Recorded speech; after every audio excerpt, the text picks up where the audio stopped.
Hello and welcome to the LNUR Line, a podcast for LEGO train fans. This is episode 11 and we're going to be talking about custom parts in LEGO trains today. So with us we have myself presenting, this is Richard. We have Matt, our usual podcast presenter. Hello. We have Will. Hello. Trace. Chris. Howdy, y'all. Levi. Hello there. Jamie. Hello. And Henry. Hello. So we'll move on to our latest LEGO news for train fans section first. And first up, Matt is going to talk us through some changes to Bricklink orders for British people due to Brexit. So Matt, off you go. Okay, so there's been a little bit of a kerfuffle around the start of the year about Brexit. Now, obviously, the UK has actually come to a trade agreement with the EU. So the final details, I think, are pretty much there, but there's still a bit of an issue with Bricklink. Now, the issue seems to be a couple of things. Firstly, delivery and VAT. So obviously that needs to be applied on the country it's brought in, so there's been a bit of a question about that. So what Bricklink has actually done is that they've actually said that they will actually deal with all the VAT queries and paying the VAT, so that's actually pre-sorted. But I'm not sure whether the consultation with sellers was actually very good. Seems to have been a couple of hiccups regarding that. And delivery as well. There seems to be some sellers who have gone that because of Brexit, they're actually not going to deliver to UK full stop. And Bricklink actually, in the press statement about that as well, also said that that wasn't really OIFE. That everything in reality should continue as normal as it was before Brexit, and it just seems to be either an oversight on certain sellers or just that they're just unsure of what's happening. Okay, thanks, Matt. Hopefully we can sort that out because I certainly rely on quite a few parts from Europe. Yeah, quite so. Next, we have Trace is going to talk us through the new LEGO City road plates, which I think probably be of interest for quite a few LEGO train fans with level crossings and things like that. So off you go, Trace. So LEGO's released new street pieces and base plates. They're not like our regular base plates where they're flush to the ground. They actually have cavities underneath for the studs to interlock. And with them interlocking, it allows you to extend and kind of proliferate these long streets or stretches of road. If you want to kind of end your road as well, it looks like they have pieces that they can use as sort of slopes that divvy off onto a base plate if you want to. And then the niches underneath, you can also put plates as well if you want to extend it and connect housing, buildings. For us, if we're doing trains, it looks like there's opportunity to put ballast underneath so it would slope off onto a level crossing. They are smaller and more narrow in comparison to the base plates that they had. I think it's 32 by 32 road base plates. It looks like these are only 16 by 16. But LEGO's really gone all out to kind of get these into their regular, catalog of merchandise that's available. There's just a road accessory pack with a lot of different stuff you can add on, what looks like a crosswalk, as well as a T-style road, and then 3 straights. Then they also have an actual set with a couple buildings and vehicles with an additional bit of road plating as well.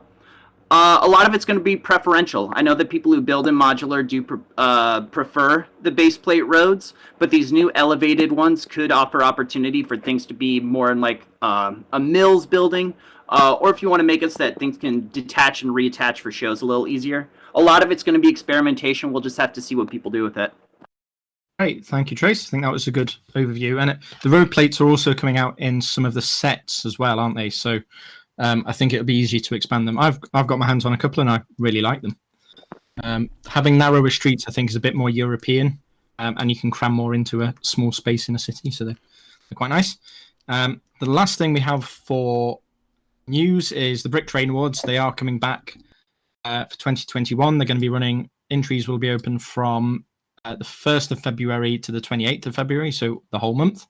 And there's more information on bricktrainawards.com, or just have a look on the Facebook or Twitter or Instagram accounts to stay up to date on those. And we can move on to Will and his roundup of train models on LEGO Ideas now. So, yes. And starting off, we are going to have a look at the ATSF Blue Bonnet EMD F7A. Now, at the risk of saying it looks like every other American diesel I've ever brought up on this, it is actually quite a nice little build, similar to the kind of locomotive that Tony Sava's quite well known for designing. And similar again to the Santa Fe set from back in the 90s.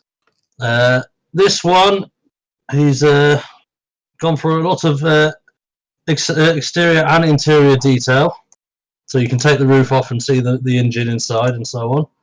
And has created a little bit of a track a la the Crocodile to display it on, and it comes with a couple of minifigures.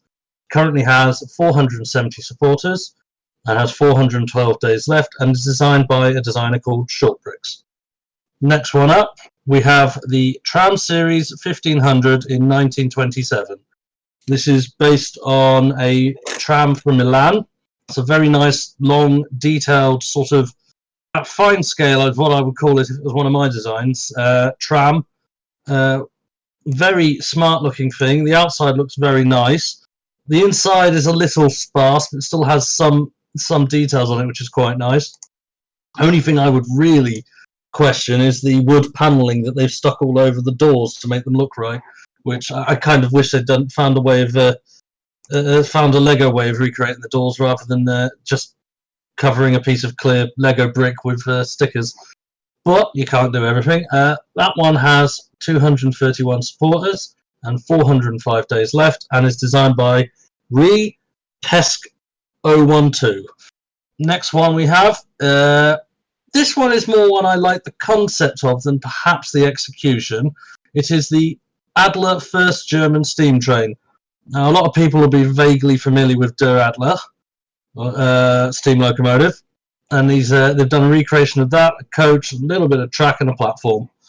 Again, very much in the sort of display style of the Crocodile rather than a proper bit of track, but it's got a really nice little coach with a little bit of interior and sort of opening doors, as in you take it apart slightly and pull them off.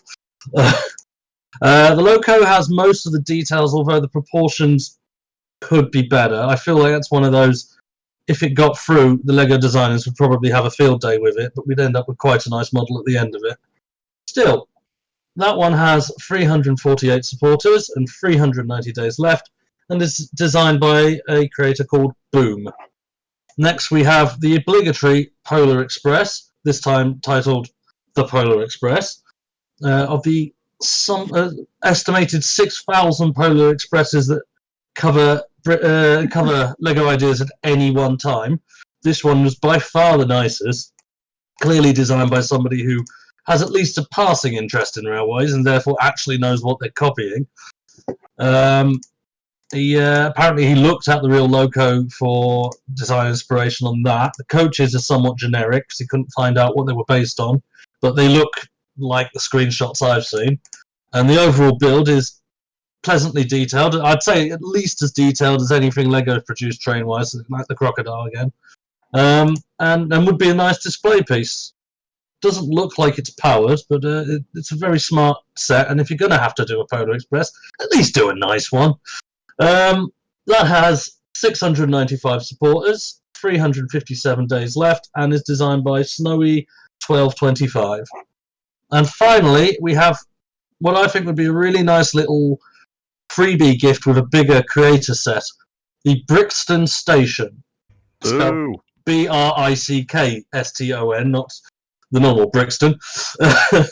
And this is the entrance and platform of a London Underground station in sort of a cross-section. So it has a little bit of the outside, a little bit of the inside, an underground train that needs an awful lot of work. But the rest of it is you use some clever ideas and some nice little details to a really nice little set. So if they ever did a really big creator underground train or something like that, this looks like the set you'd get as a freebie if you bought it in the first month. I just think it's a really smart little set, and it desperately needs supporting because it's only got 86 supporters and 54 days left, and that is designed by RDMDKBRX. Another catchy name on there. Oh yes, it's almost like they don't give us nice names to tell them. So we will link to those in the podcast description where we can on YouTube, and where else do we link them? I can't remember. On our website, probably. Okay, so we can move on to the main topic for the podcast, which is custom parts in Lego trains.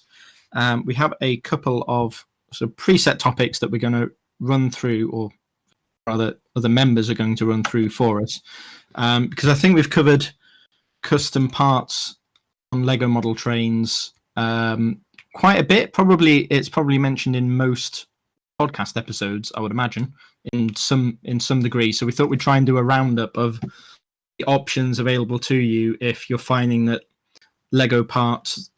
existing Lego parts aren't quite getting the job done for the locomotive or the layout you're building.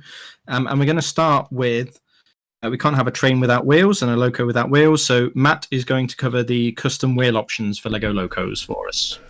Okay, so when you're building a locomotive, you'll obviously want to do something probably a bit custom, especially if it's a steam locomotive. And unfortunately, if you stick to just Lego options, you, generally speaking, have about 3 sets of wheels to choose from. You've got your standard size wheel, which is available both as a standalone axle version and as one in the wheel holder. You've got the larger steam loco driver that originally appeared in the Emerald Knight set. And you've also got the tiny train wheel, which actually fits onto a either 2x2 plate with the axle spigots, or the 1x4 plate with the axle spigots. And those are okay, but there's not a lot of scaling in them. There's not a lot of variety, and they're all, generally speaking, spoked or solid disc. So obviously you might want to go for something different from that. And there's actually a few providers you can use. The most commonly known ones, generally speaking, are Big Ben Bricks, and Big Ben Bricks is actually one of the oldest aftermarket suppliers, I think, in the Lego community as a whole, let alone just in Lego trains. And Big Ben Bricks offers a wide variety of wheels in a wide variety of colours. So obviously you've got your standard black, blue, green and red, and then they also do additional colours to that, such as greys, and the newest one they've added is dark red. And they come in a variety of colours and a variety of sizes, so everything from the standard sort of like Lego train wheel with an axle, and they do a variety of sizes up to, I think it's double XL, which is about another brick and a bit bigger than the standard Lego steam driver you can get. And Big Ben Bricks was actually consulted on their wheels when Lego actually came out with their own steam driver wheel.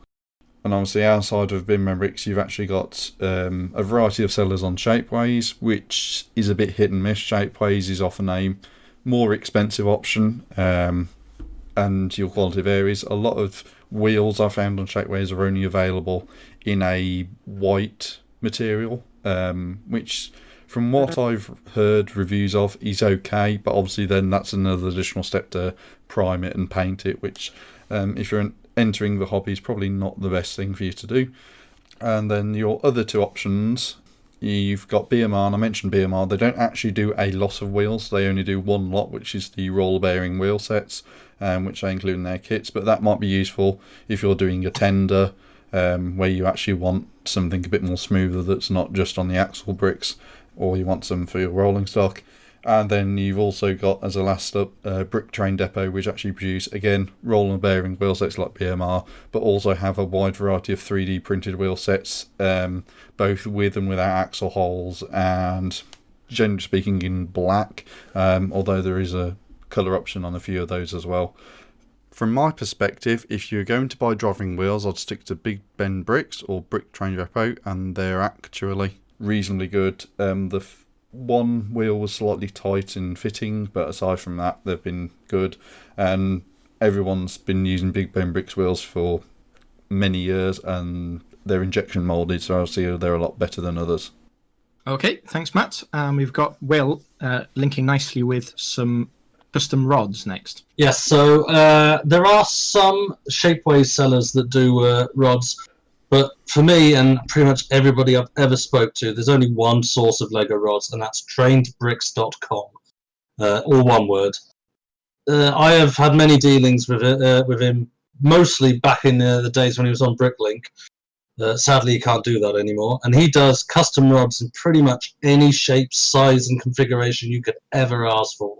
He's got a very big range of standard rods, and if he hasn't got what you want, you contact him, and he'll probably be able to make it for you. I communicated with him via Eurobricks, where he is Zephyr 1934, but you can also communicate to him via email through his website. And I got him to do some unusual rods for my Q class, which hopefully will provide photographs with this podcast, where the rods were supposed to simulate two rods that are joined together, and he did a nice little bit of detail on that for me. He also did them in a darker grey than normal, which is more expensive, but boy, was I happy with the results. Yes, if you're a beginner, I would recommend trying to work out what size of rods you need using Technic arms, and then it's very easy to convert that into his own rods, and then just order them off the website. If you're a bit more experienced and you have a better idea of what you want to do, you can just ask him for the bits you need, or ask him if he thinks it's possible, and he'll work it out for you to a certain extent.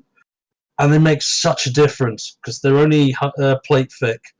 They're exactly the right shape and size that you want them to be. They've got exactly the right number of holes that you want them to have, and they make so much of a difference compared to the somewhat limited and ugly other options that Lego offers you. And really, if you're making a serious fine-scale Lego steam locomotive or more modern traction that uses rods, you really have to go this route. It's not the cheapest, but it's like lining. You don't have to do it, but the difference it makes to your locomotive it's a no-brainer for me. Yep, I think that's fair. If you look at quite a few of the winners from the Brick Train Awards, used custom wheels and rods and lining. It does make a difference. It pushes it from being maybe a Lego toy into being a proper model. Okay, we can move on to we're back to Matt again, and he's going to talk us through the custom power systems and also couplers available for Lego trains. So there's a wide variety of options for power systems and a couple of extra options for couplers.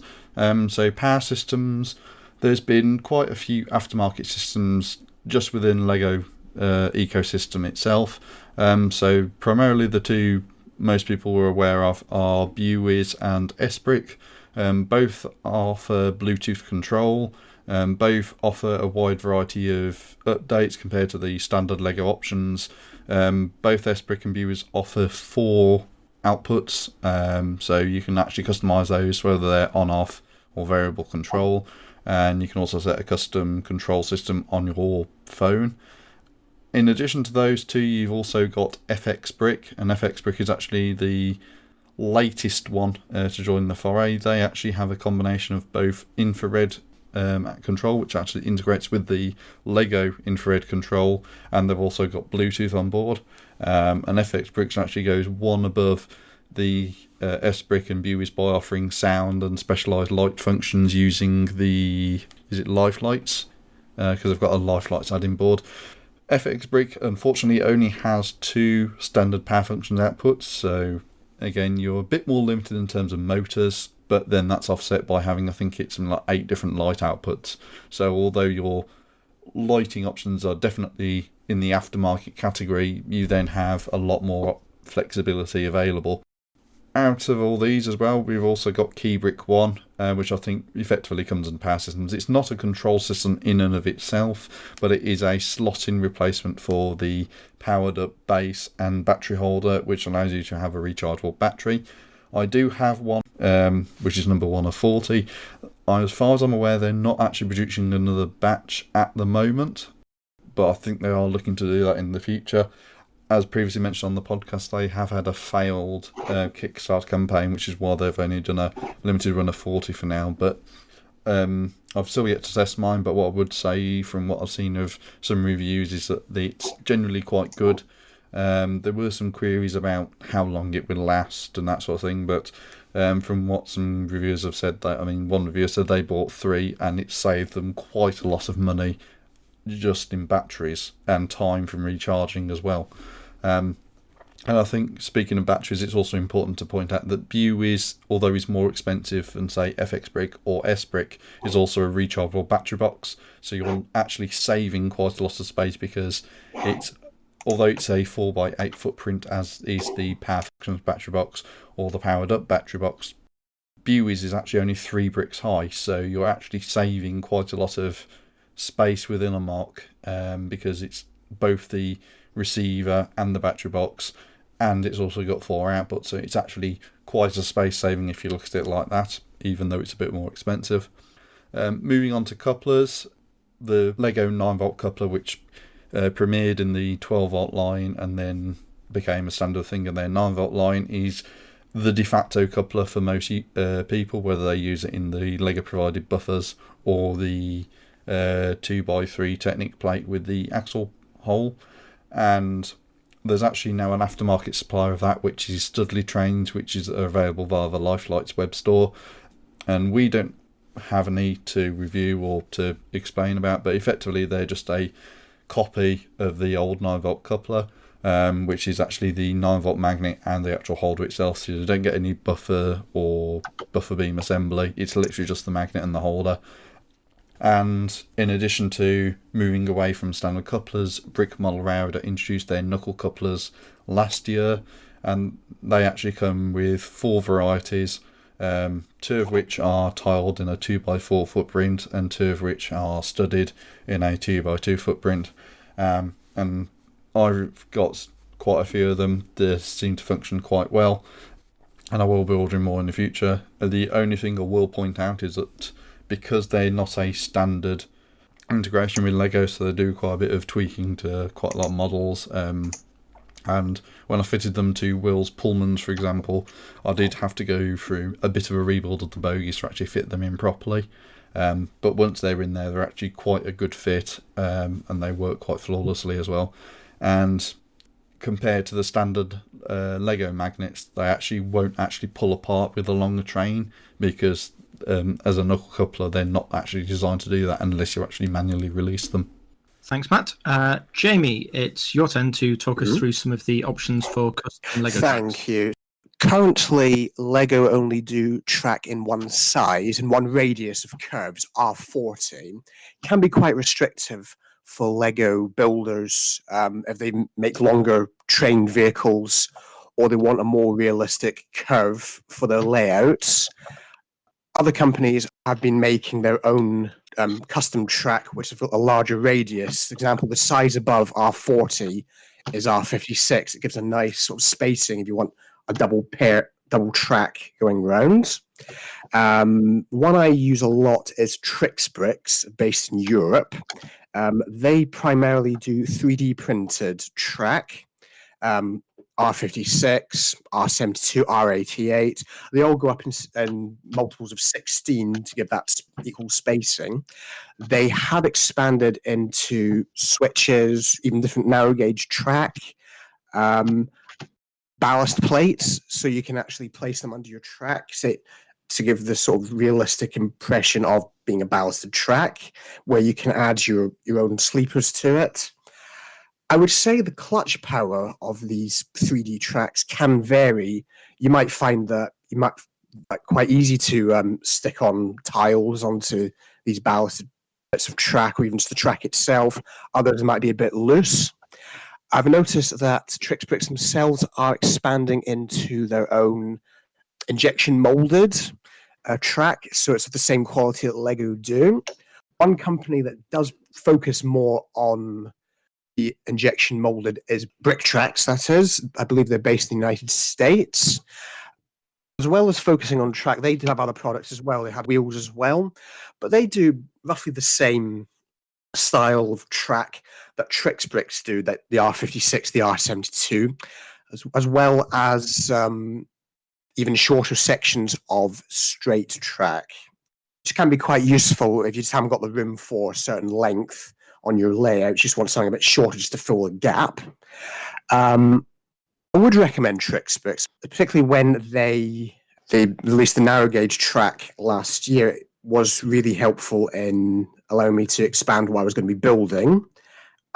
We at LNUR have made the most of these external providers for track, particularly in our layouts. We managed to get about 4 tracks running at any one time with the larger radius, and it is it's something to actually watch all these trains zooming around the layout and looking quite realistic as well, I would say. Excellent. Thank you, Jamie. That was pretty good. I think that's it for track. And the final sort of section like this we have for this podcast on custom Lego trains is with Mr. Trace Pearce. And he's going to cover stickers and decals and lining and the pretty stuff that he's really good at. So take it away, Trace. Beans, you friends. Are you ready to hear about some good stuff? So, when it comes to setting your model apart from whether it be just a small toy to something more intricate of a display piece, you want to go with lining. You want to give it some detail that's really intricate and something that's worthwhile on its own. A lot of people prefer brick-built lining, which is essentially using a lot of plates and Lego pieces in order to make a certain livery of the Lego or a certain color really pop. However, certain liveries are also really banded. That is to say that it's a line within a line. It's very intricate and minute and tough to replicate in Lego. So where do you turn?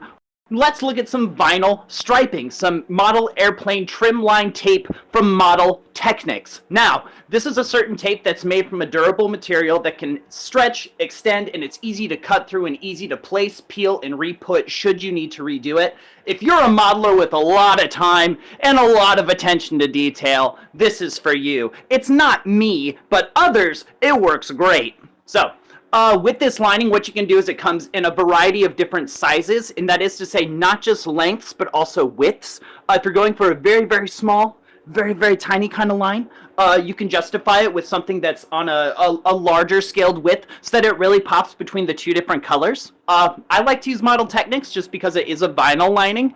And then they have a large variety of colors as well, ranging from a wine that is very comparable to Lego's dark red, as well as a sage green that's comparable to their dark green, to stuff that's a little more standard like black, white, red, yellow, etc.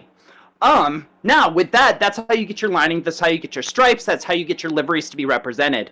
When it comes to even more fine stuff, such as, let's say, nameplates, or maybe logos and decals that you would put on a tender, or shed codes, numbers, and assignments for specific engines, what you want to do is you want to head to either eBay or Amazon, and what you're going to do is type in HO00 scale, let's just say BR Early Crest decal. It's going to bring you up a variety of sheets. What's great about these sellers when they pair these stickers and decals is they do it in any kind of size to accommodate any kind of model from N all the way up to O gauge. So even if you're let's say that you're building in 6 wide, let's say you're building in 8 wide, depending on what size of model you need, you're going to need a different sticker or decal. Just searching things up and finding that specific term and phrase, decal and sticker, is going to allow you to find the specific size of representation that you would want in order to communicate what your model is and where it's from. So just to reiterate what my points were, that is Model Technics for your pin line striping, and that is eBay or Amazon, searching specifically HO00 scale decals. Decals versus stickers so that you don't have any background lining around your sticker. There we go. Nailed it. Thanks, guys. Thanks, Trace. That was really good and the most professional presenting we've had on this podcast since we started, probably. So thank you very much. That's an American. Whatever. I think in terms of the decals and stuff, obviously custom printing is also an option. My personal blog, the Brix McGee one, has a list of custom printing companies it's mostly focused on the UK, but I have expanded it to include Australia, America, and Europe as well. So I'll link that into the podcast description. So I think that's basically every element of custom Lego trains that we're going to discuss like that, and we're going to open it up to all of the other members, including Henry, who I don't think has really spoken yet. So the first question for members is where I think everybody has a line of what they would and wouldn't do in a Lego model. So where is your line? Where would you draw the line in terms of designing a custom model? For Lego, what would you cut? What would you not cut? What would you use in terms of custom wheels and rods? I'm sure Will has very strong feelings on this because we had a discussion about Blue Bricks parts the other day. So Will can start. Yeah, I mean, my attitude is if I can buy a piece that will do it, I will use it. If I can't buy a piece that will do it, I will not. I don't do any cutting. I take it you mean a Lego part rather than just any bit of plastic that works. Well, I mean, it depends. I mean, as you say, like, would you consider stuff like the custom rods technically Lego parts?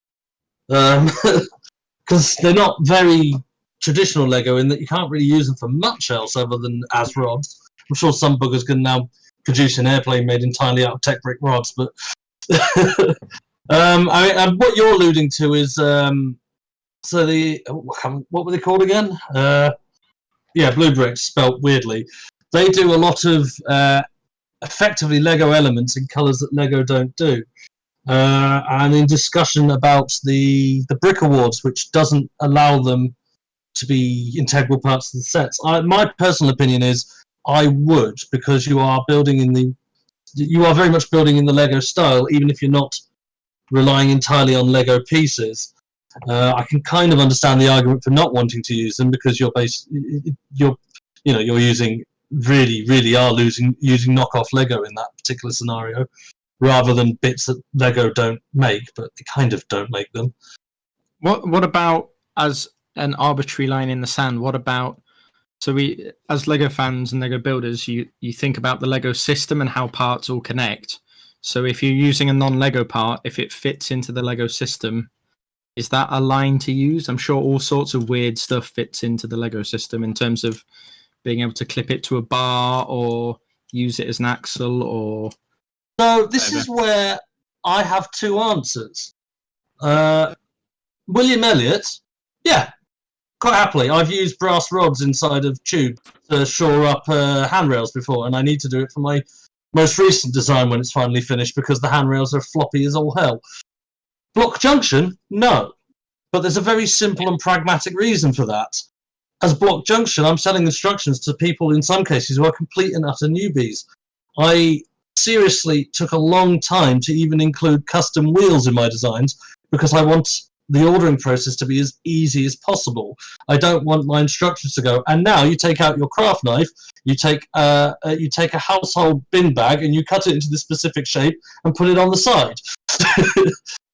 So as block junction, I probably wouldn't use blue bricks. I have resisted the urge to use custom rods, and I only use custom wheels because there is literally no other option. As William Elliott, yeah, quite happy to use all of those. My only real rule, and it's not a this isn't Lego rule, it is I am a lazy bugger who went into Lego because I'm not that great at craft, is I don't cut Lego bricks. And I don't cut other things if I can, or paint things or anything like that, if I can at all avoid it. The only thing I cut is tubes, the hoses, because you can't guarantee it'll be the right length, and that's fair game. I think I agree.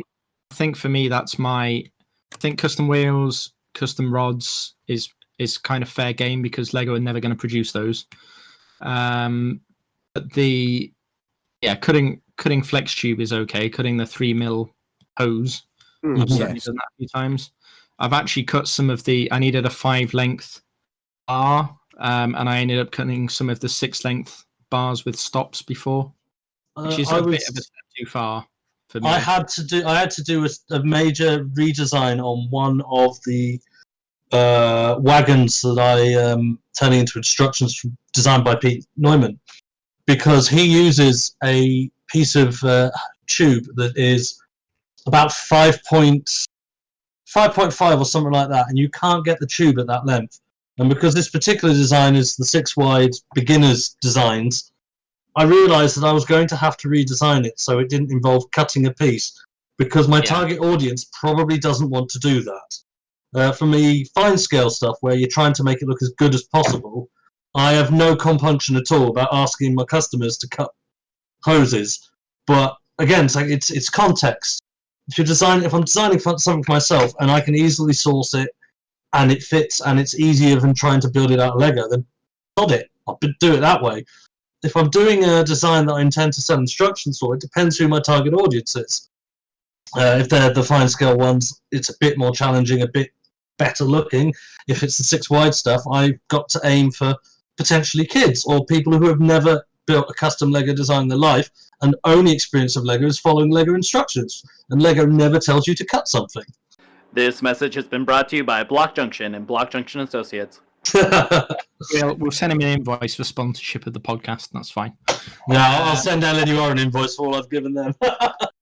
Okay, we'll move on to. I'm going to pick on Trace, I think, next. So, the question I've actually slightly forgotten the question. No, the question was, where's your line when building custom Lego models? Do you cut parts? Do you agree with stickers? I know some modelers will only use stickers if it's the edge of the sticker packs from official Lego sets. So where's your line, Trace? Cripes, Richard, I'm a garbage traditionalist. I do everything besides use non-Lego brand parts. So like Lepin or Mega Blocks, those I don't condone because they normally don't fit the color quality that Lego does. However, when it comes to third-party bricks like Train Bricks and Big Ben bricks, I use those third-party wheels and rods. I just went gung-ho for pinstripe lining, so you definitely know I do that in the decals as well.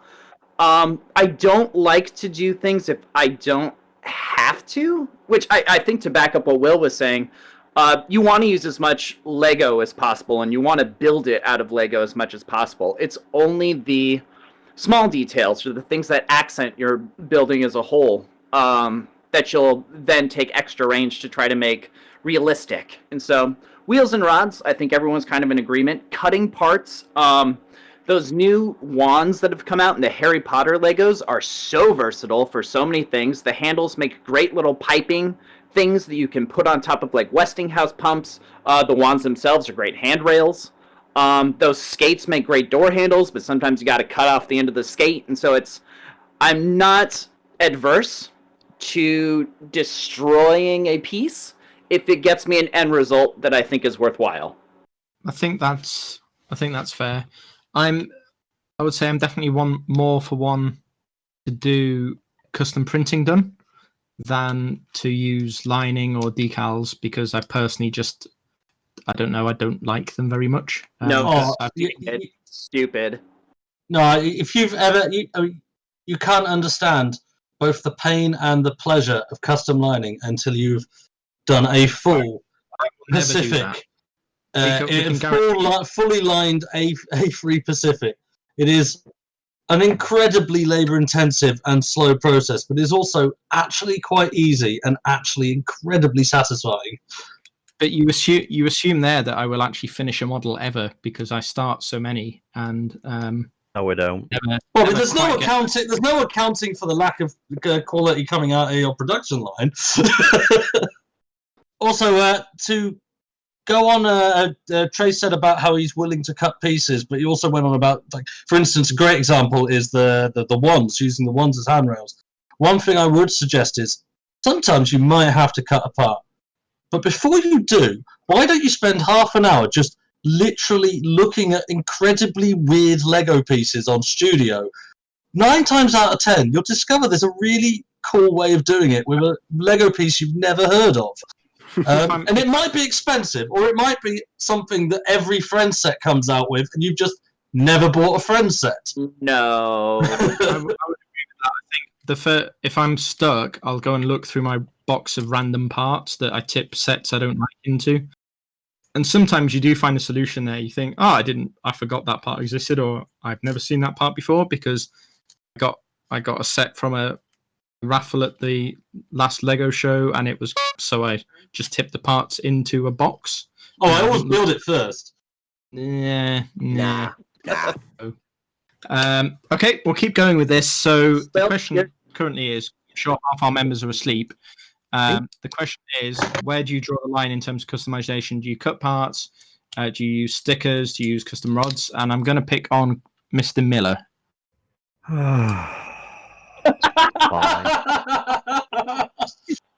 I steal people's designs out of the bin. I don't know what you're talking about. Cutting bricks is, personally, I think it should be a felony. And you should all be ashamed of yourself. No. What about if I cut your bricks? I have been. Well, I've needed one by one black plate before, and instead of waiting 4 months for it to arrive in the post, I've cut a 1x2 in half because you'll never see the back end. As for hose, if you want to save a fortune, don't buy Lego hose off of Bricklink and whatnot. Go on eBay and type in aquarium hose, and you can get them by the meter for like 50p. And they're a very similar colour to the dark grey blue. Do they come in black? In black as well. You can get them dirt cheap. How rigid are they? Are they as rigid as the normal hoses? They are stiffer, but that's better. But if you did want them to be looser, if you use like a heat gun or a hairdryer, I suppose, you can loosen them up a bit as well. Hot water. Miller, is there a hole in the center of it like the regular flex tube, so you could fit like copper wiring or something in there? Yeah, it's pretty much the same thing. It's probably where Lego used to get it from before they chopped it into pieces and then sold it for half the price, for double the price. As for custom bits, I've used wheels on one locomotive I've made. That's about it. Chris, you're really good at brick built lining. Looking at both the subway and then as well as your Gronks, you don't use a lot of pinstriping. It's all straight pieces. What are you wanting? Just nothing to know. Oh God! Don't you have a fiance? True. My No earlier need for hose on this end. My earlier builds, as you say, were brick built to look sort of, I call pixelated things. But my later stuff, I have gone on to lining with tape and stickers and whatnot. If I can, I will do it brick built. If I can't find a way to do it that'll make it look decent, I will go straight to stickers and lining. I think that's fair. I've just realised I actually do have a confession to make. I did break some Lego pieces once intentionally for a build. But in my defence, that's because I found the one piece on Studio that Studio and Bricklink are convinced exists that has never existed. And it was a red bracket. I think it's a 2x2 bracket with studs on top and on the side.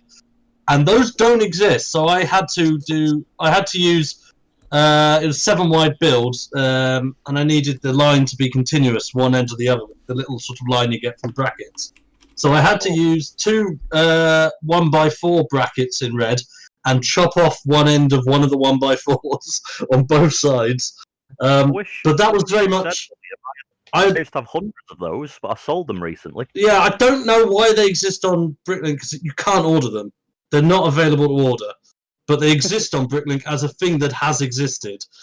I don't need them now. I've done the horrible, terrible deed because I realised I hadn't ordered them. Went to go and order them, and Bricklink just sat there and went, "Nah, you've there aren't any."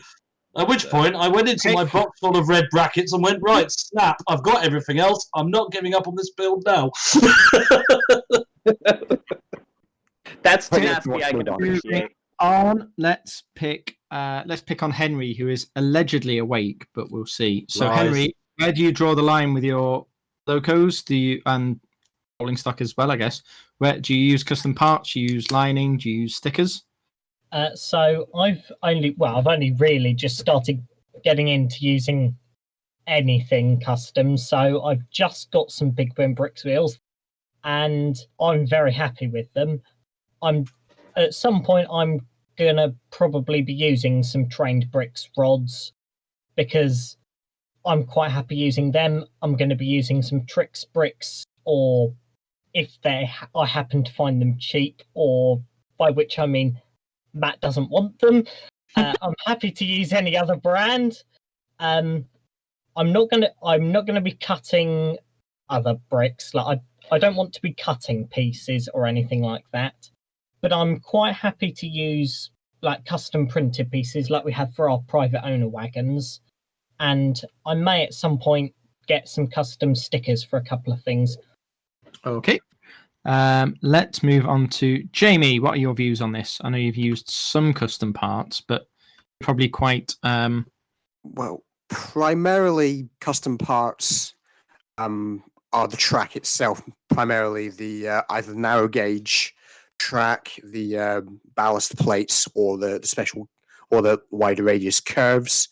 In regards to cutting any bricks, well, not so much bricks, but the flex tube, as mentioned earlier. I was using that on EM1 to make the pantographs smaller than the ones that the Crocodile has.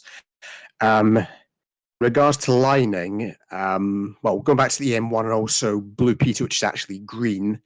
It's not that I don't want to. It's just I'm kind of nervous I'll just muck it up. I'm just more tempted to pass it over to someone like either Chris, Trace, or Will, who's got more experience with lining. Well, I'll say Trace. He's across the pond, kind of a bit far to go. Probably Will, actually.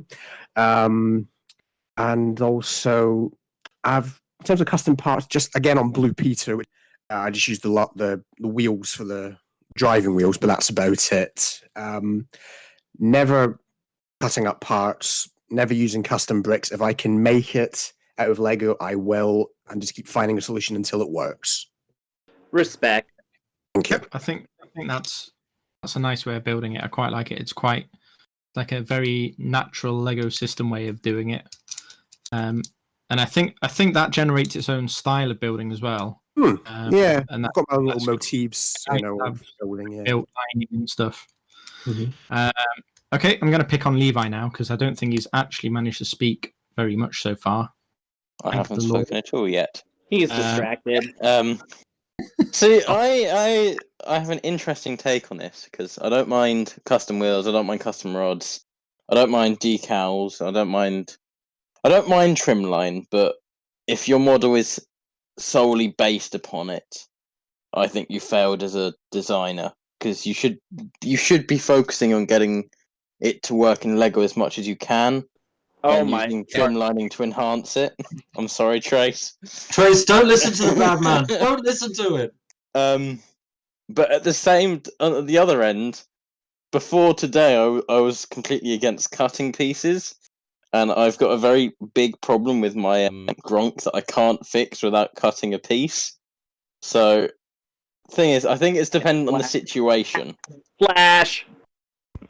Levi, what is it you've got against cutting pieces, and why is Trace to blame? What? So what you're saying, Levi, is you're not above cutting and breaking pieces, but if it comes to putting on a sticker, no, that's not what I said. too much. Oh, no. This is going to come bite me back. No, I think how do I put You this? use hand snapping. No. You're not a skill builder. See, I think I'm saying is if your build is mostly trim line, then like if you're reliant on trim line and stickers, I think what he's trying to say is, I kind of agree, because a good example is if you look at the before and after of my A3. It was a pretty damn decent model before, but you put the lining on and it looks something else. But if your model, the base model, is just a vague steam engine shape, and then you use the lining to make a vague steam engine shape look like what it's supposed to look like, then that's not really Lego, and you're probably in the wrong hobby. But if you've made, I'd say most of Trace's builds look pretty good before they're lined, but then lining makes such a difference that The they lining look great afterwards. Yeah, it's using the lining as an accent rather than part of the actual build. Because a large problem with locomotives is a lot of what we use to define a locomotive in our mind's eye is the lining. You look at if somebody says a Great Western engine, you immediately think of the green with the lining. You don't think of a green engine particularly. And a lot of the Locos characteristics is how the company lined their engines. So you have no choice. So you can brick build some of it, but realistically, most lining is not brick buildable. thank you for putting what I was trying to say into words. With what you were saying about there's a basic locomotive shape, and then the lining can make or break it. The Royal Mail train I've made, it's only got 2 yellow lines on it. It's very That's true. basic, but you take them off and it just looks like a big red slab. Do you feel like could you have built those lines in Lego? Yes and no. No, because the 2 lines along the bottom are on a curved piece that we mainly use as roof pieces. Yeah. So, no. You don't know what you're talking about. No. Is Levi finished on that one? Yes, I because he's am. muted himself. Yeah. Matt, it is your turn. Ooh, the fun. Save the best till last. Yeah, I'm probably going to be the heathenist of all of us by saying that I will pretty much do anything. I've used pretty much custom wheels in all my builds, primarily because I use roller bearing wheel sets.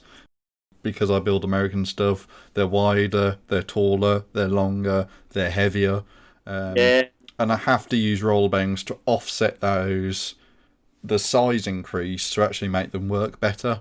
I'm going to very slowly convert all my rolling stock over to brick model railroad and knuckle couplers, which my wallet is quivering in fear about, but the benefits far outweigh the costs as far as I'm concerned, with the delayed uncoupling and the extra functionality, if you like, that knuckle couplers offer compared to magnets and all that sort of stuff.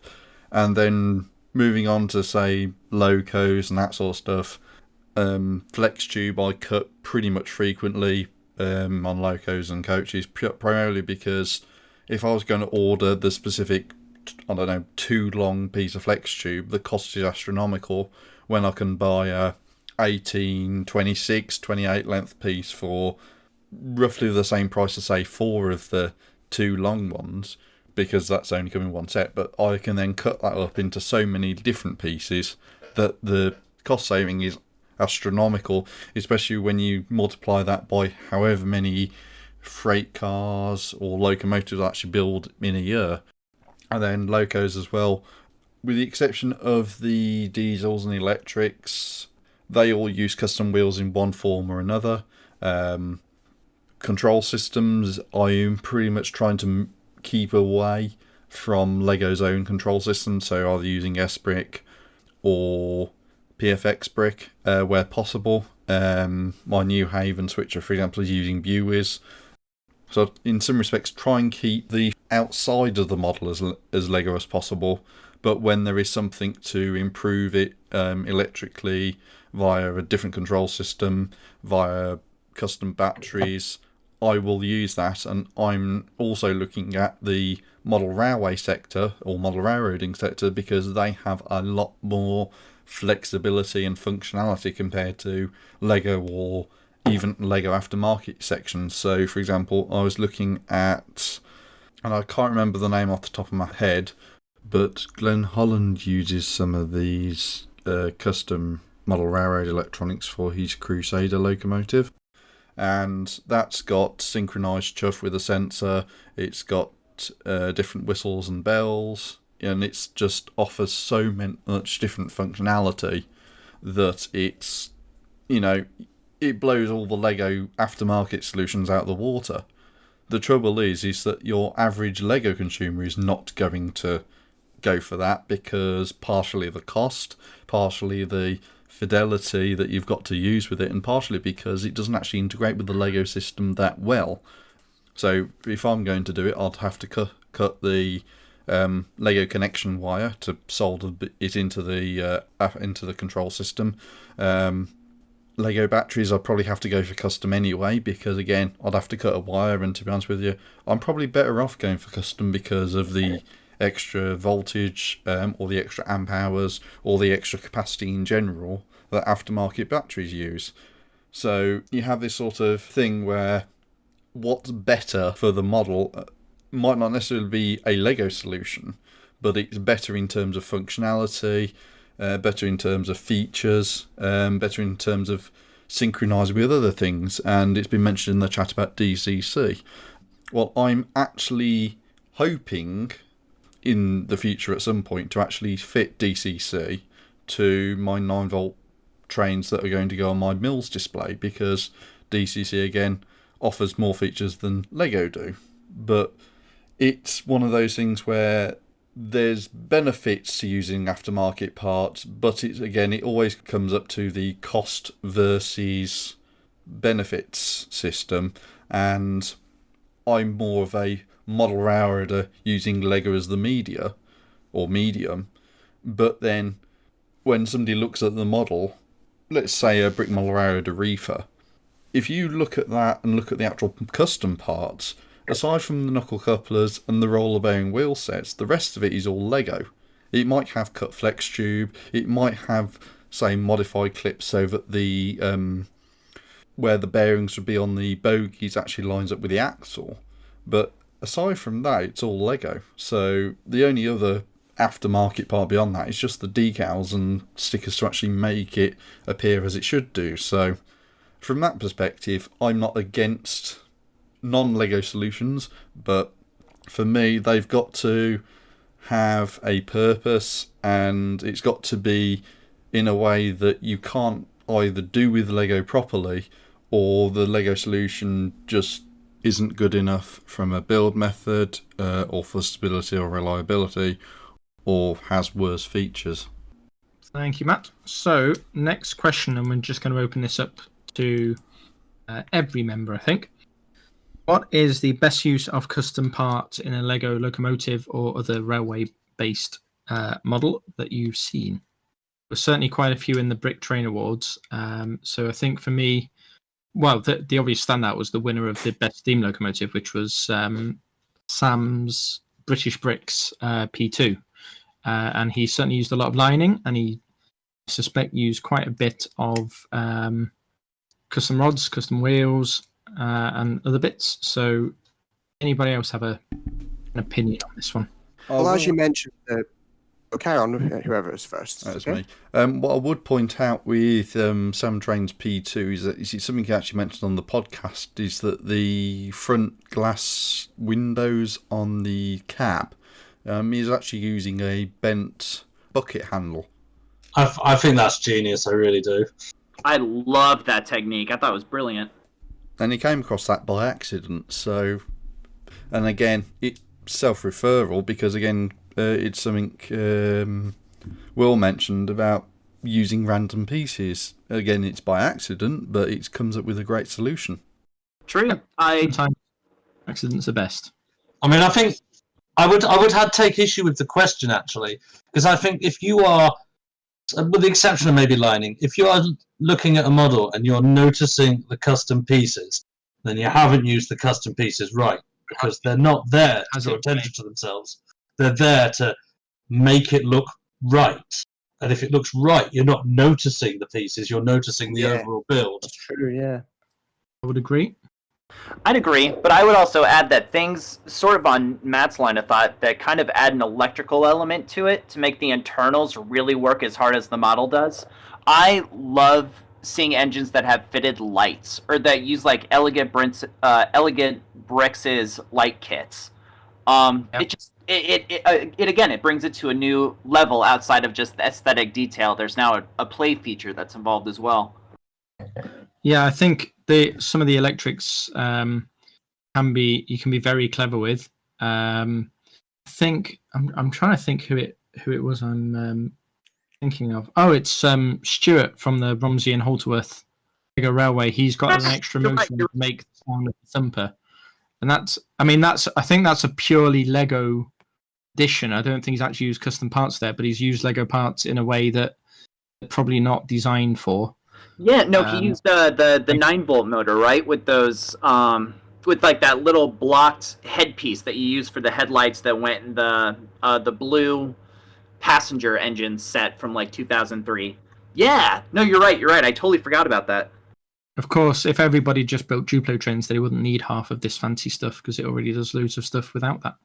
That's true, yeah. I feel, Carter, that this is a niche that I'm more than happy to let you hold by yourself. We might have to do a podcast on Duplo trains. You could do a podcast on Duplo trains. Meanwhile, the rest of us will be in the adult room with real trains. state of affair when Duplo has better train stuff than Lego? No, it's not. Because you don't have people like us going, well, that's not how you build a train. Oh, come on. No one has ever bought their toddler Duplo train stuff for the toddler. You'll have to ask Gillian. I'm pretty certain she bought Duplo for her toddler. Not allowed to. Okay, so do we have anyone else who wants to chip in on the sort of best use of custom parts in the Lego model? Yeah, I would. The first thing I noticed about, say, Isaac Smith's model is the lining, particularly on Flying Scotsman and P2. I mean, all the parts look, proper Lego, with the exception of the custom rods, because he said they got them off Bricklink when they were doing custom rods and they could sell them on there. But the thing that always stands out will always be the lining, just how professional it looks. I think anybody doing lining is very patient. I don't think I would have the patience or the dexterity to do lining smoothly. No, I think don't mock it until you've tried it. It's really therapeutic. It's like Lego trying lining. I think it would make me want to punch the model, to be honest. Yeah, that's what I'm saying. Mine would end up halfway across the room if I tried that, yeah. Yeah, but you want to punch most of your models anyway. Yeah, this is also true. Okay, so if Jamie's finished, we've got Chris. Sorry,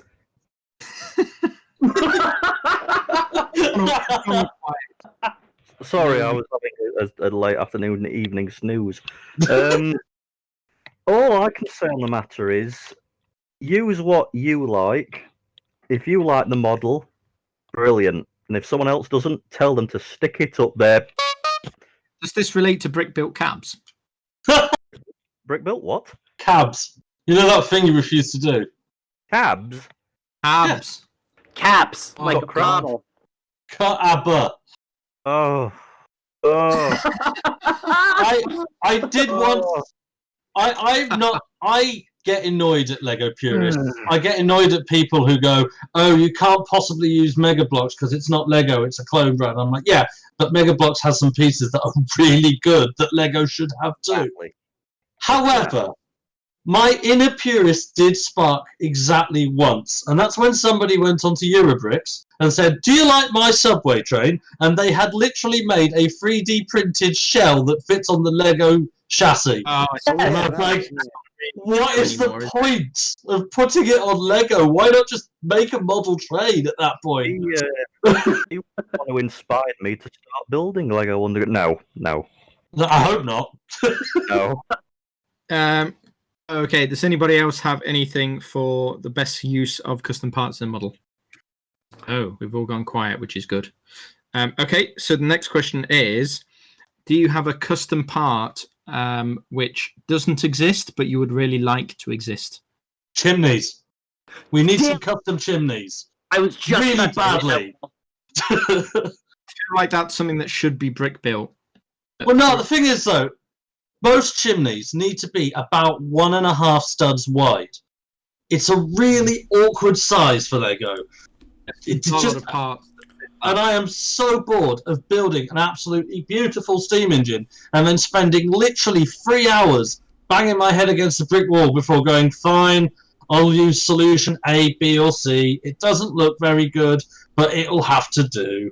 I want somebody to do with chimneys that Trained Bricks has done with rods and just provide a nice selection of sort of generic chimneys that you can pick from. One thing for that, if you after something that's wider than 1 but smaller than 2, is to use the pot or ket sort of element they have for food. Yeah, the thing is, I've done that. My next Loco and my Q have both used the 2x2 dish sandwiching a tire thing, which isn't bad. It's not brilliant. Yeah, it's good. And it requires you to chop some hoses down. So from a beginner design, it's not practical. But it's just Lego really isn't designed for the kind of detail you need to make the chimney right. Most of them have a lip that is very recognisable, especially Great Western ones with their chrome lip, their brass lips. And there is no way of recreating that in Lego. You have to compromise. And Fair enough. can get You compromise. Using or at the least using you the used to 2x2 bar- chromed parts. Sorry? I'll let Trace go because I think Trace was trying to speak at the same time I Mhm. was. Sorry, Richard. I think we're on the same page. There are chrome parts that Lego has, but also if you use that 2x2 barbell piece, it's flat enough around the rim where you can use like a gold strip of trim line tape and sort of emulate it. Mm. It's not great, but it's at least representative. Yeah, I just find 2x2 for anything other than the really big steam engines. Bear in mind, my biggest Locos chimney is made out of a 2x1 Technic lift arm. So, that's supposed to have a huge chimney. So I just find that most solutions to Lego chimneys are huge. And the renders I've published on every train site and this side of Facebook uses the same tire technique that my queue does. And honestly, the chimney's massive compared to what it should be. But it was the only way I could even get close to what the chimney looks like. I guess it's that part of modelling, any modelling really, but you've got to pick out the kind of key elements on any model. Without a chimney. Yeah, unfortunately, a chimney is always a key element of a Loco. Yeah. Okay, so I think Jamie had something to go next, and then Chris had something after that. Yes, as I mentioned earlier in this podcast, I really like the Trix Bricks ballast plates. They make things look so much neater when it comes to creating some track. I'd love to see them do something in the narrow gauge line, particularly for expanding my own layouts. I mean, it would make things a lot neater and easier to construct and less parts intensive. Well, hopefully, Trick Bricks seem pretty open to suggestions, so I'm sure if you emailed them and asked them, they would put it on their list, because you're probably not. Part of me thinks the ballast plates are a bit of a cheat, because it is possible to get. I mean, Will's release some instructions for ballasting the traditional R30 tracks. There's a reason I've released them for free. Ballasting in Lego is incredibly expensive. It is. Exactly. I have to say, as somebody who has kind of made it impossible for himself not to do brick-built ballast now he's started, I wish that had come out 2 years earlier. I wouldn't have gone anywhere near it. Now I've started, I have to finish. But had I not started, I definitely would not have started with the availability of ready ballast pieces. Absolutely, yeah, yes. Oh yeah. Okay, Chris, I think you're up next. As for pieces that I wish existed, we need a lot of different shaped and sized slope pieces. For example, we currently have slopes that are a brick height, but 1 or 2 or 3 lengths or 4. But sometimes you need stuff that's in between, like 2 plate high. I kind of agree. What you really need, though, is slopes that we've already got, but with studs on them. That too, yeah. Like Mega Blocks does. I'm going to bang this drum again. Mega Blocks does a lot of that, and I wish somebody would do that in Lego colours. Didn't anyone like to boo Will at the moment for mentioning Mega Blocks again? This will bring me on to my second part that I was thinking of. I believe Mega Blocks does it. Studs on top of a brick, things similar that's sort of 2 studs wide. It would fit between 2 plates, so you could put them back to back. Yeah, they do that. Oh yeah, that would be really handy. I think that is a Mega Blocks part, isn't it? Yeah, it is. If Lego did that, there'd be so much Very, more. very handy part. And it's such a no-brainer of a part. You look at some of much more you'd be able to do. You look at some of the parts they have made, and you look at them, and you can spend a month looking at that part, going, "What on earth inspired them to make this part?" And then you look at that part, which everybody in the history of Lego has dreamed of since day one, and you're like, "Why haven't you made that yet?" Yeah. Do you think Lego are reluctant to do that because Mega Blocks have done it first? Although it would be in Lego's system, so I think it's fair from that point. I don't see how Mega Blocks would have a leg to stand on. So I think it's just a case of Lego believe that's one of their rules that you'd break if they did. Lego breaks their rules as soon as it's convenient. I wouldn't worry about that. Yeah. Like William said, they won't make a handy little piece like that, but they'll build a big, massive, solid block that only fits one particular set and is useless for anything else. And they'll do random Minecraft figureheads and stuff. Although in fairness, they have reused one of the heads in a. I think it's the police station modular uses some of them without printing. My favourite piece of Lego excess is when they made custom minifig heads for the first 3 Toy Story movies, and then when Toy Story 4 came out, decided to use standard minifig heads for the same characters. And I was just, why? The Simpsons heads are a weird one as well. I can sort of see why they did it. But the minute they lose the Simpsons franchise, they're a bit stuck with those pieces, yeah. You can't reuse them again for anything, can you? Like Homer's head or Pooh's head, you just can't One reuse them.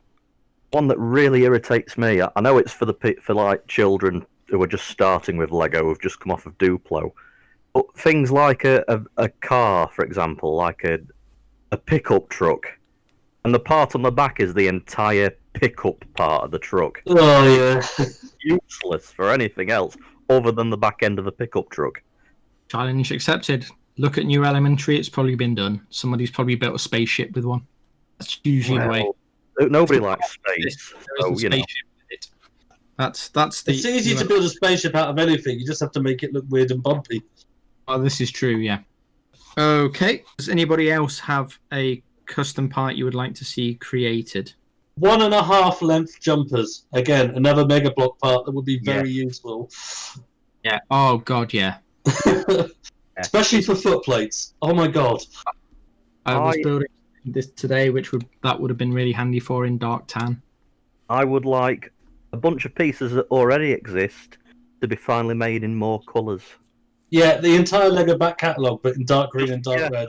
Just make a run of every part. 10,000 of each in each colour. They don't even need to sell them. They could just dump them straight at my house. They'll be used within the week. Yeah, right. I'll open a recycling centre for them. Anybody else for a custom part?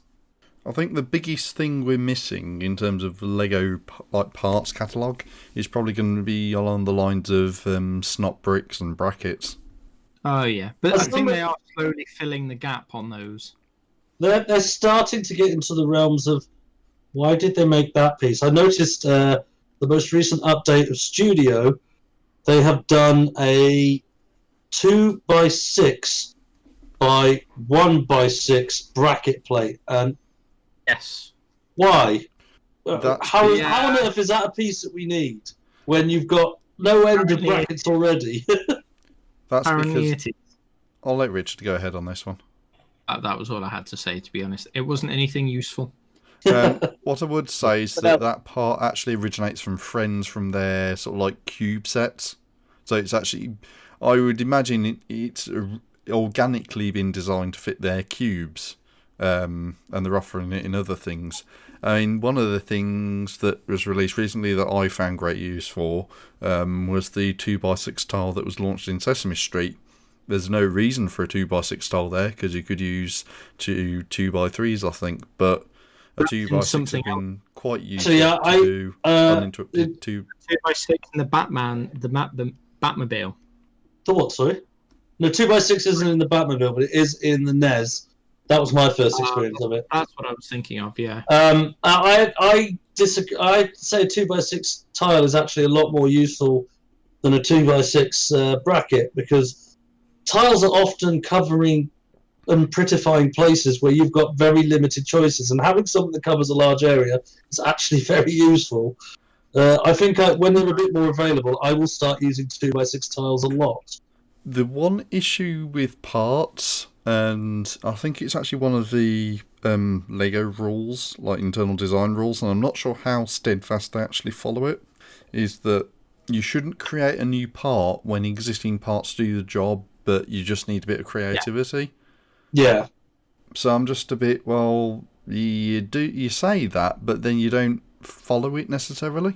Yeah, but then you also can't submit licensed ideas to Lego Ideas, but you can. So But it's also sets too to have unique pieces. But by that logic, Matt, whilst it's true that you can use a lot of creativity to get around the fact that you don't have a plate or brick with anti-studs on both. Well, you do actually have bricks with anti-studs on both sides, but they're very big and rare. But you don't get a plate with anti-studs on both sides or studs on both sides. And you can build your way around that. But the problem with that is, for small builds, it's very clunky. The amount of, a good example is that the amount of thought I've had to do some offsetting on that coach I designed today. That one, because I've spent so much time doing that sort of thing, I had an idea how I was going to do it. But somebody who's never done that before, that's a really hard ask.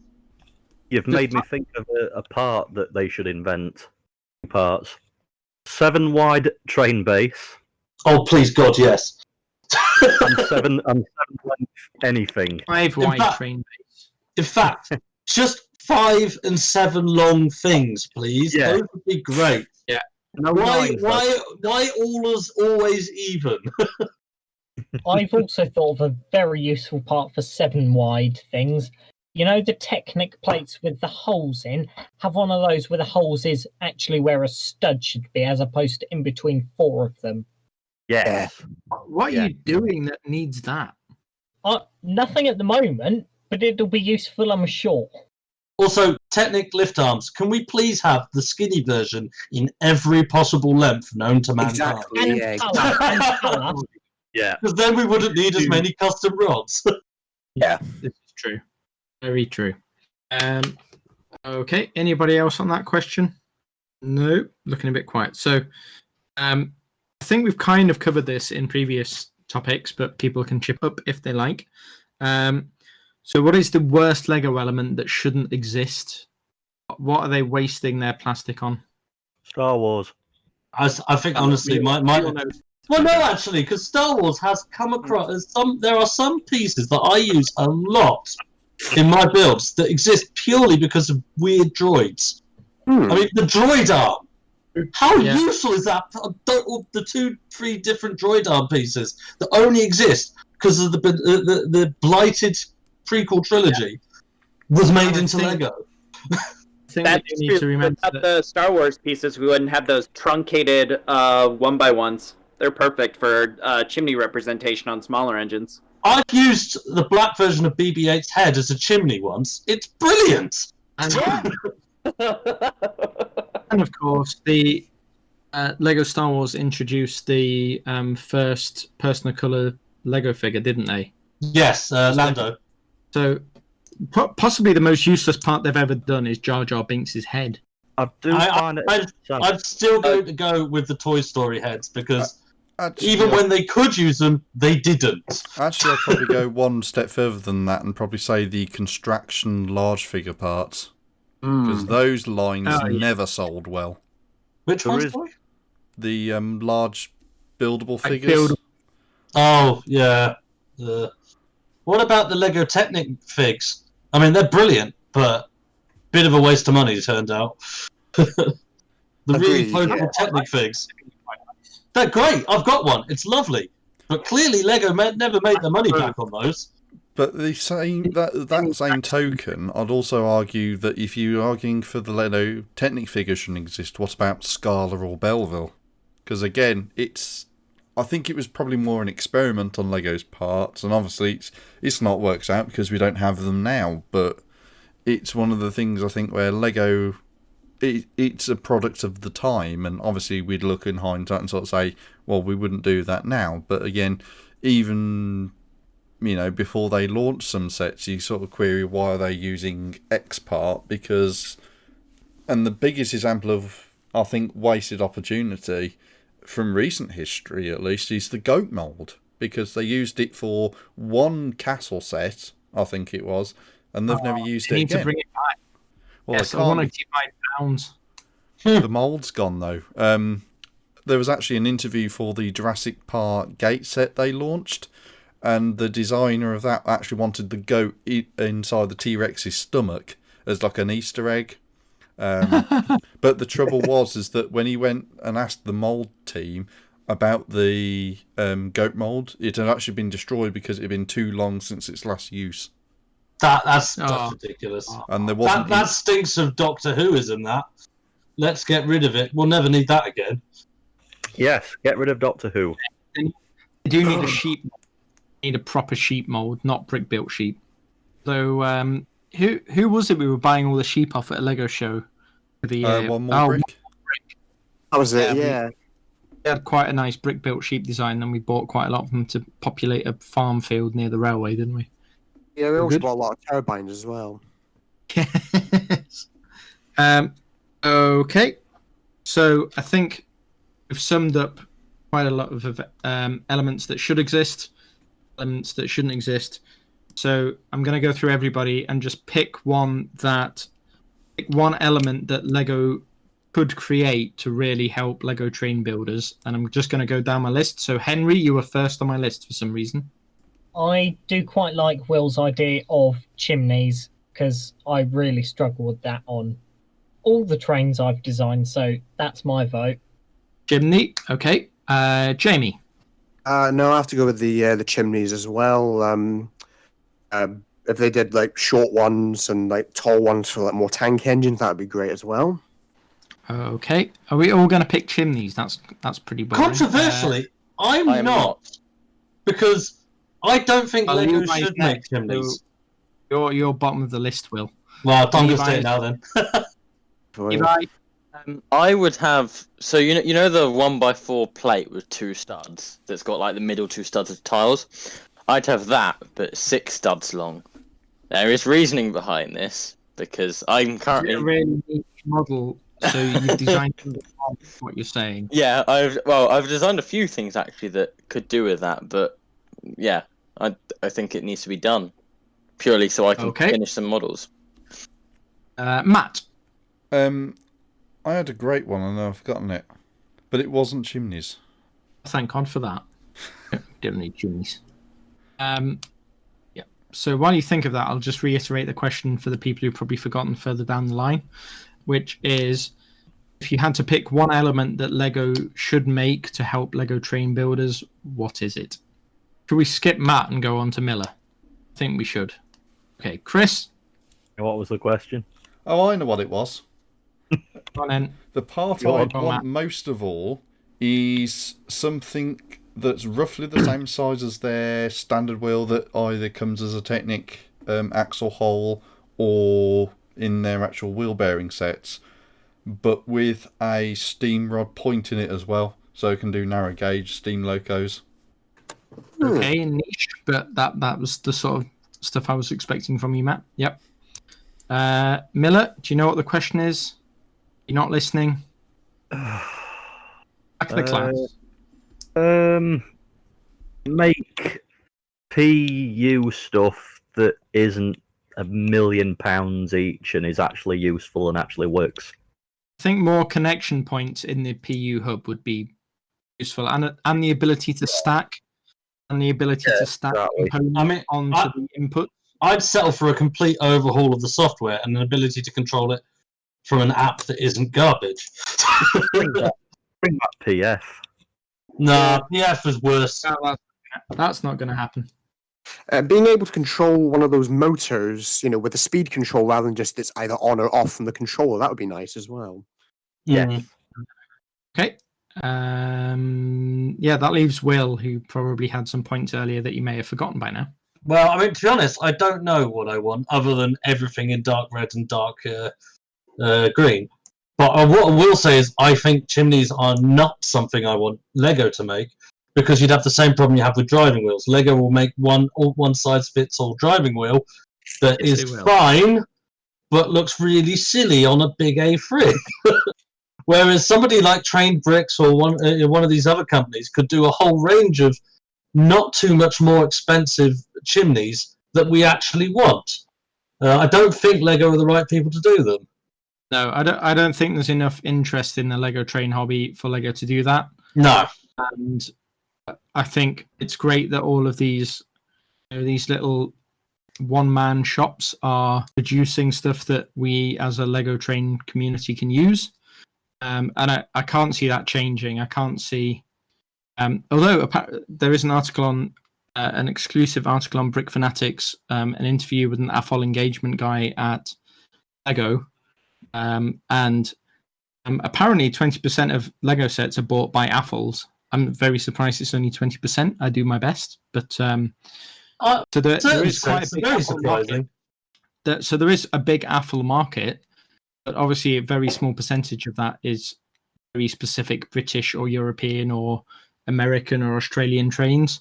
So they always keep the trains quite generic, and probably a little bit on the European side usually because they are based in Denmark. So they're always kind of continental Europe in styling most of the time. Unfortunately for everybody who loves trains, there are so many different trains, and everybody's interest is mostly the trains near them. Lego can't win. Exactly. Lego shouldn't try and win because other than Harry Potter and Thomas the Tank Engine, I do think that Lego realizing that they can make better toys, train toys, by having a recognizable brand that they hang over the train is great. Yeah. I think that's fine, and if that's what it takes to get kids and also adults into the Lego train hobby, fine. I think the Lego City sets are. I mean, I would like it if they sped up they only release a new one every 3 or 4 years, isn't it? 4 years.